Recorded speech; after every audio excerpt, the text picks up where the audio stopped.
Cinema అయిపోయి తర్వాత రోజు జనాలు రాలేదు. ఆదివారం రోజు ఆయన్ని కలిశాను నేను ఆదివారం ఉదయం. కలిసినప్పుడు నేను ఆఫీస్‌లో ఉన్నాను. కూర్చొనున్నాను. యాజ్ యూజువల్‌గా నా డైరెక్టర్ సీట్‌లో నేను కూర్చొనున్నాను. వచ్చాడు. వచ్చి తలుపు తీసి అనుకోని ఆయన రూమ్‌లోకి వెళ్ళిపోయాడు. ఎంత డబ్బులు జనరల్‌గా అదేలేండి. అంత డబ్బులు కూడా అనుకోని చిన్న ఎక్స్‌ప్రెషన్ ఇచ్చారు. అదేలేండి.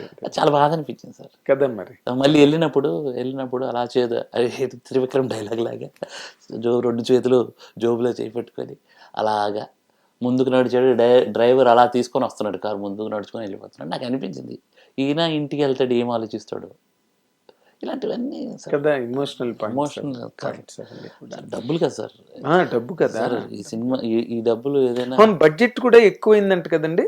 ఆ బడ్జెట్ మనం అనుకున్నట్టే ఆ దగ్గరలోనే అయింది సార్. అనుకున్నట్టే మేము 7:30 అనుకున్నాము, జస్ట్ 8:30, 9 అయింది. ఇంకా కొన్ని అదర్ పేమెంట్స్ ఉన్నాయిలేండి, అవి సపరేట్.